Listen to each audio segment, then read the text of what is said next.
Hii ni taarifa kutoka kwenye Bodi ya Ligi Kuu ya Tanzania. Taarifa kwa vyombo vya habari. Kamati ya uendeshaji na usimamizi wa ligi ya Bodi ya Ligi Kuu Tanzania TPLB katika kikao chake cha leo Machi 8 mwaka 2025 ilipitia shauri la klabu ya Simba kuzuiliwa kuingia kwenye uwanja wa Benjamin Mkapa kwa ajili ya kufanya mazoezi ya mwisho kuelekea mchezo namba 184 wa ligi kuu ya NBC Young Africans dhidi ya Simba Sport Club uliopangwa kufanyika kwenye uwanja huo leo kuanzia majira ya saa 1:15 usiku. Katika shauri hilo, klabu ya Simba iliandikia barua bodi ya ligi kueleza kuhusu tukio tajwa hapo juu, huku pia ikieleza nia yao ya kutoshiriki mchezo huo kwa sababu imezuiliwa kutumia haki yao ya kikanuni kama ilivyoainishwa kwenye kanuni ya 17 kifungu cha 45 ya ligi kuu kuhusu taratibu za mchezo. Baada ya kupokea barua hiyo, bodi ya ligi iliwaagiza maofisa wake wa mchezo ambao walishuhudia tukio hilo kutuma taarifa ya tukio haraka ili hatua zinazostahili ziweze kuchukuliwa, ikiwemo kuitishwa kwa kikao cha dharura cha kamati ya uendeshaji na usimamizi wa ligi.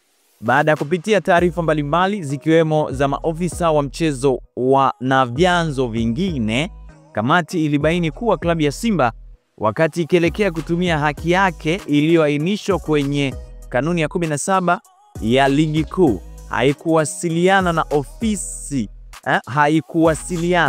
na ofisa yeyote wa mchezo, timu wenyeji wala mamlaka ya uwanja kuhusu nia yao ya kufanya mazoezi katika uwanja huo ili maandalizi ya kikanuni yafanyike. Katika taarifa hizo, kamati ilibaini pia kuwa walinzi ambao baadhi walifahamika kwa sura kuwa ni wa klabu ya Yanga walishiriki tukio la kuzuia basi la klabu ya Simba kuingia uwanjani kinyume na matakwa ya kanuni ya 17 ya ligi kuhusu taratibu za mchezo.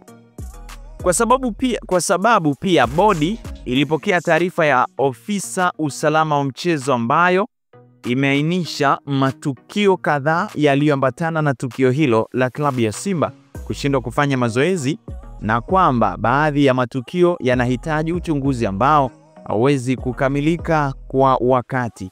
Bodi ya ligi kupitia kamati yake ya uendeshaji na usimamizi wa ligi imeamua kuahirisha mchezo tajwa hapo juu kwa mujibu wa kanuni ya 34 ya ligi kuu kuhusu kuahirisha mchezo ili kutoa nafasi ya kupata taarifa zaidi zitakazosaidia kufanya maamuzi ya haki. Bodi itatoa taarifa kamili kuhusiana na tukio hilo na kutangaza tarehe ya mchezo huo mapema iwezekanavyo. Imetolewa na Idara ya Habari na Mawasiliano, Bodi ya Ligi Kuu Tanzania TPLB, Machi 8, 2025. Yapi maoni yako? Hiyo ndo taarifa ambayo imesomeka namna hiyo. Hii ni Talent TV, langu jina Li Soleh. Bye bye.